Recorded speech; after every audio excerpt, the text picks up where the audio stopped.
ಆಲಿಸಿದರೆ ದೇವರ ಸ್ವರ ಆಗುವುದು ಬಾಳು ಸುಸ್ವರ. ಆಲಿಸಿದರೆ ದೇವರ ಸ್ವರ ಆಗುವುದು ನಿಮ್ಮ ಬಾಳು ಸುಸ್ವರ. ತದನಂತರ ನಿಮ್ಮ ಕುಟುಂಬ ಬದುಕು ಹೊಂದುವುದು ರೂಪಾಂತರ.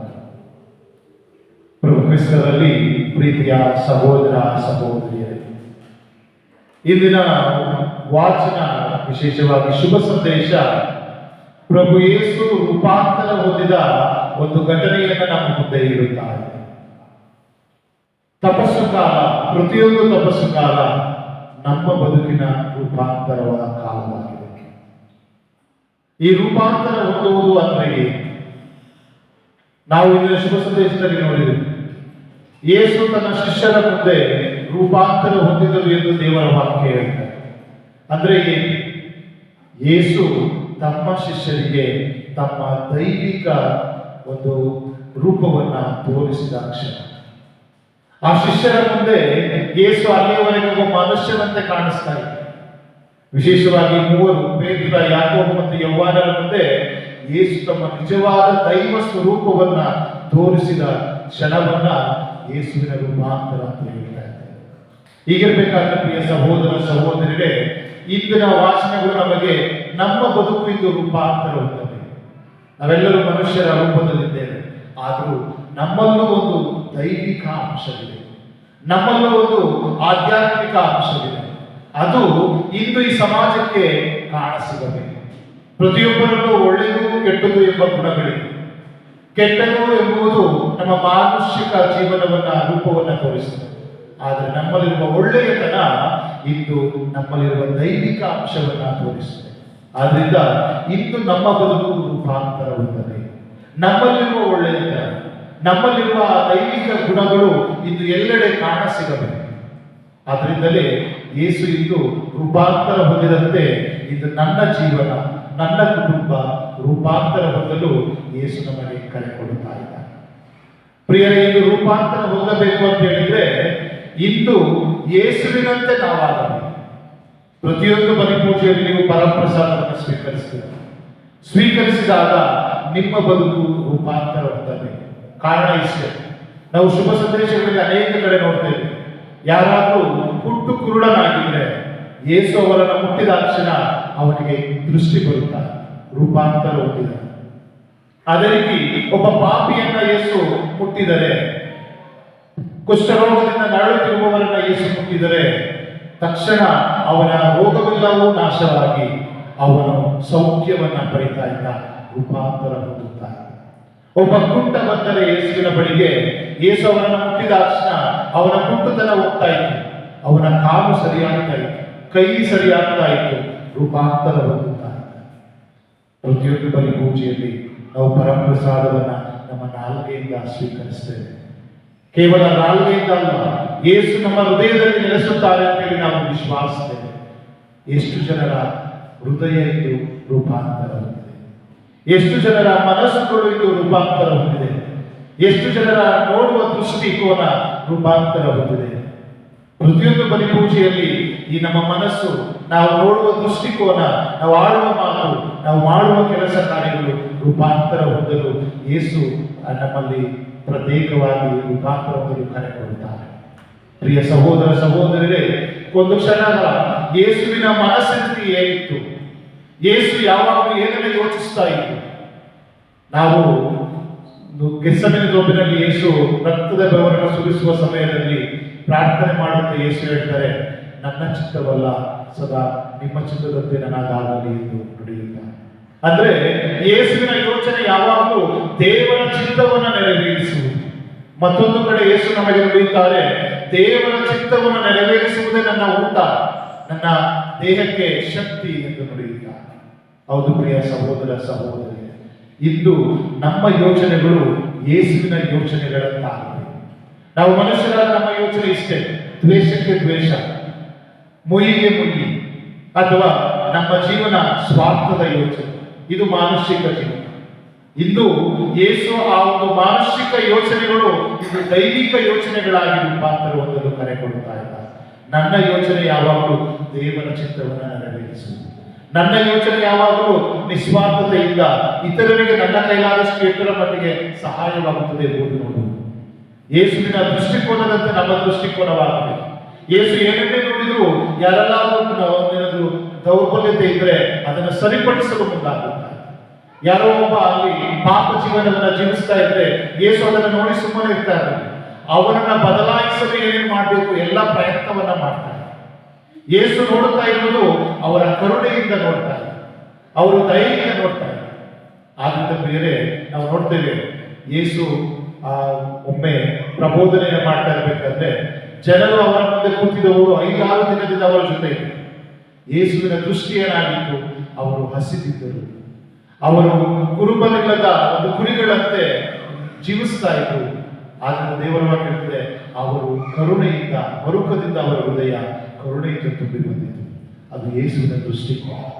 ಯೇಸು ಯಾರನ್ನೇ ನೋಡಿದ್ರು ಅದರಲ್ಲಿ ಯೇಸು ಕರುಣೆಯಿಂದ ನೋಡ್ತಾ ಇದ್ದ. ಯೇಸು ಏನನ್ನೇ ನೋಡಿದ್ರು ಅವರಲ್ಲಿರುವ ಒಳ್ಳೆಯತನವನ್ನೇ ನೋಡ್ತಾ ಇದ್ದ. ಇಡೀ ಸಮಾಜ ಆ ಒಂದು ಲೇವಿ ಟ್ಯಾಕ್ಸ್ ಕಲೆಕ್ಟರ್ ಆದಂತಹ ಮತ್ತಾಯನನ್ನ ತಿರಸ್ಕರಿಸಿತ್ತು. ಅವನು ಈ ಪ್ರಪಂಚಕ್ಕೆ ಪಾಪಮಯ ಜೀವನವನ್ನು ಜೀವಿಸ್ತಾ ಇದ್ದಾನೆ ಅಂತೇಳಿ ಯಹೂದ್ಯ ಸಮಾಜವನ್ನು ತಿರಸ್ಕರಿಸಿತು. ಆದರೆ ಯೇಸು ಅವನಲ್ಲಿದ್ದ ಒಳ್ಳೆಯ ಹೃದಯವನ್ನು ನೋಡಿದ. ಆದ್ರಿಂದ ಯೇಸು ಹೇಳ್ತಾರೆ, ಅವನ ಮನೆಗೆ ಹೋಗಿ ಅವರು ಸ್ಪಂದಿಸಿ ಅವರನ್ನ ಮನ ಪರಿವರ್ತನೆಗೆ ಯೇಸು ಪಾತ್ರನಾಗುತ್ತಾರೆ. ಪ್ರಿಯ ಸಹೋದರ ಸಹೋದರರೇ, ಪ್ರತಿಯೊಂದು ಬಲಿ ಪೂಜೆ ನಮ್ಮನ್ನು ರೂಪಾಂತರಗೊಳಿಸುವ ಸುಸಮಯವಾಗಿದೆ.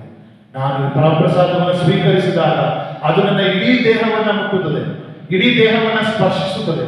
ಆಗ ನಮ್ಮ ಇಡೀ ದೇಹ ರೂಪಾಂತರ ಹೊಂದದೆ. ನಾನು ಮಾಡುವಂಥ ಯೋಚನೆಗಳು ಸದಾ ಯೇಸುವಿನಂತ ಯೋಚನೆಗಳಾಗಬೇಕು. ನಾನು ನೋಡುವಂಥ ದೃಷ್ಟಿಕೋನ ಸದಾ ಯೇಸು ನೋಡುತ್ತಿದ್ದ ರೀತಿಯಲ್ಲಿ ನಾವು ಎಲ್ಲರನ್ನ ನೋಡಬೇಕು. ಯಾವುದೇ ತಾರತಮ್ಯವಿಲ್ಲದೆ, ಯಾವುದೇ ರೀತಿಯ ಭೇದ ಭಾವವಿಲ್ಲದೆ ನೋಡುವ ದೃಷ್ಟಿಕೋನ ನಮ್ಮದಾಗಬೇಕು.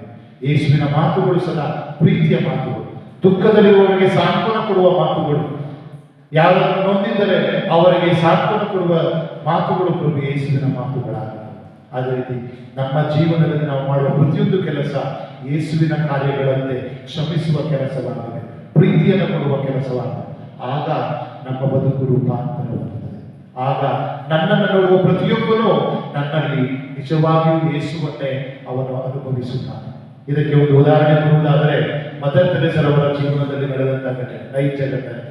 ಒಮ್ಮೆ ಮಾದರ್ ತೆರೆಸರವರು ಒಬ್ಬ ಸಾಯುತ್ತಿದ್ದ ಒಬ್ಬ ರೋಗಿಯ ಬಳಿ ಕುಳಿತುಕೊಂಡು ಅವನಿನ್ನೇನು ಕೆಲವೇ ನಿಮಿಷಗಳಲ್ಲಿ ಸಾವನ್ನಪ್ತಾ ಇದ್ದಾನೆ.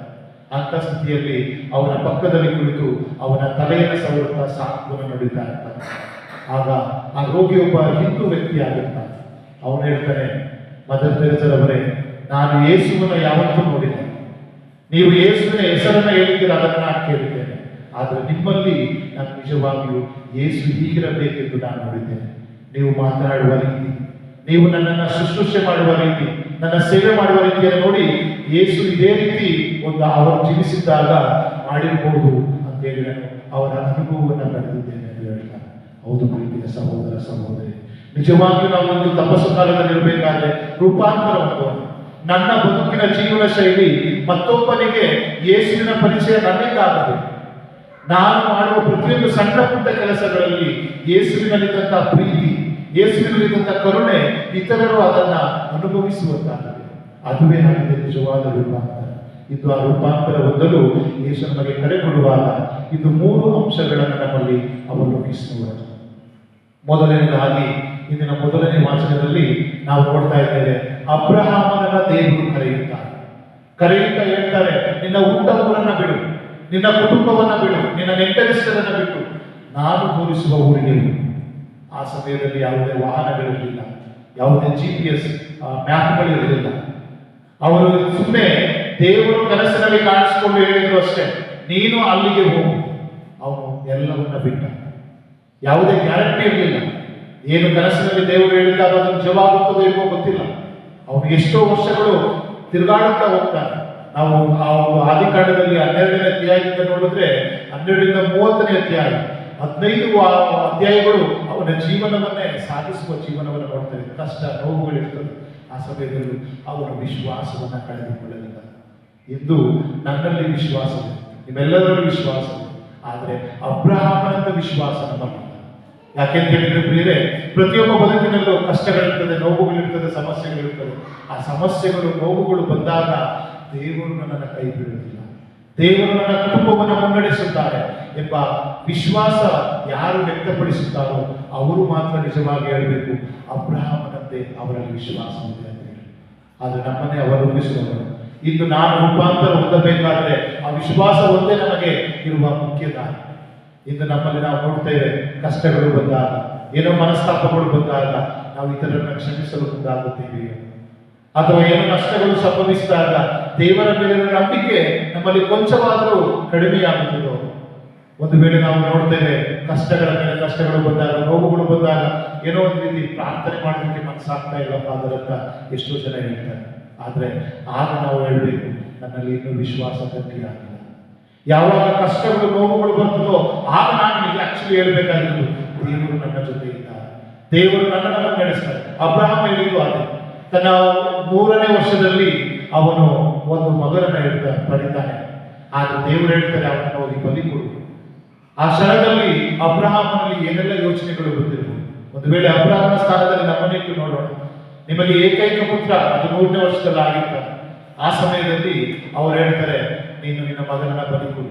ಎಷ್ಟು ಜನ ಸಿದ್ಧರಾಗ್ತಾರೆ? ಅಬ್ರಹಾಮ ಯಾವುದಕ್ಕೂ ತಲೆ ಕೆಡಿಸಿಕೊಳ್ಳಲ್ಲ.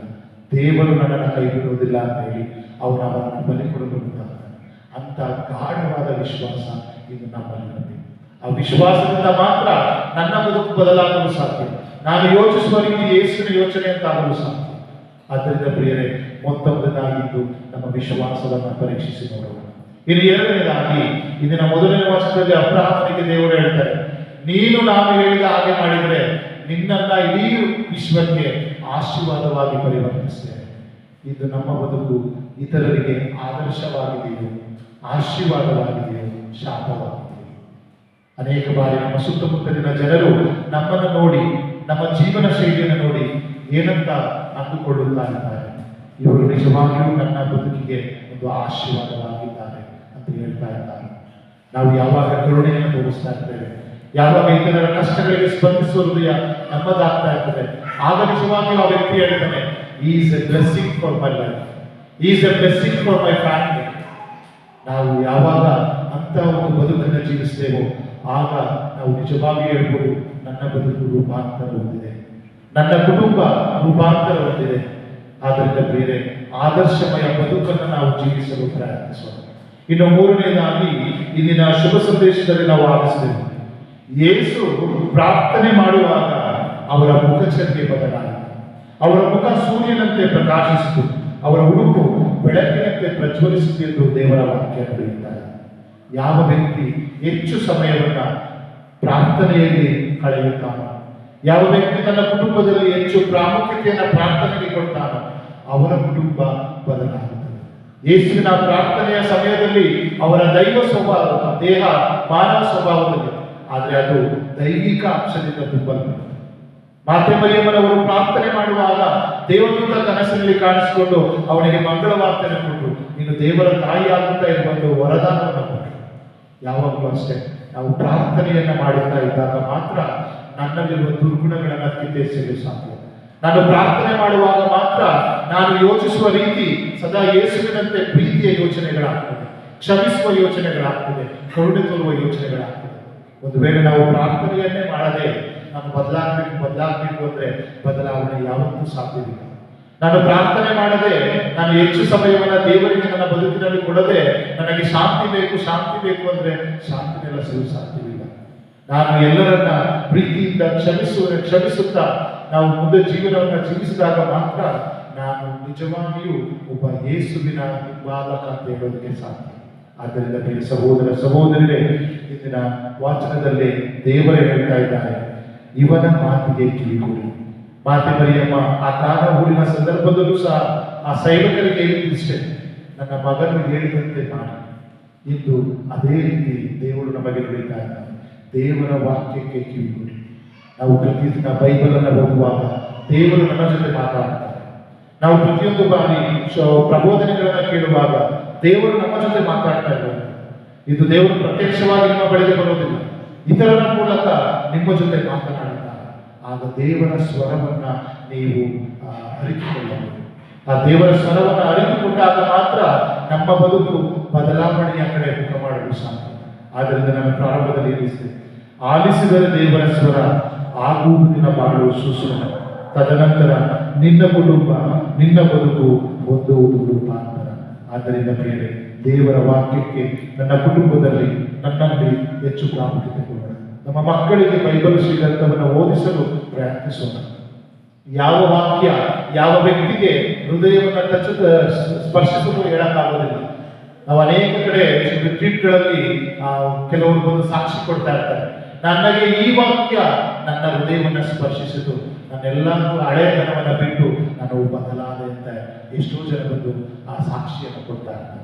ಆದರೆ ಆ ದೇವರ ವಾಕ್ಯಕ್ಕೆ ನಾವು ಕಿವಿಗೊಡದೆ ನಮ್ಮಲ್ಲಿ ಹೊಸತನ ಬರಲು ಸಾಧ್ಯ ಇಲ್ಲ. ಆದ್ದರಿಂದ ಪ್ರಿಯ ಸಹೋದರ ಸಹೋದರರೇ, ಇಂದು ಯೇಸುವಿನ ರೂಪಾಂತರ ನಮ್ಮ ರೂಪಾಂತರವಾಗಲಿ, ನಮ್ಮ ಮನಸ್ಸುಗಳು ರೂಪಾಂತರ ಹೊಂದಲಿ, ನಾವು ಮಾಡುವ ಮಾತುಗಳು ಆಡುವ ಮಾತುಗಳು ರೂಪಾಂತರ ಹೊಂದಲಿ, ನಾವು ನೋಡುವ ದೃಷ್ಟಿಕೋನ ಯೇಸುವಿನಂತೆ ಆಗಲೆಂದು ಈ ದೇವರ ಬಲಿ ಪೂಜೆಯಲ್ಲಿ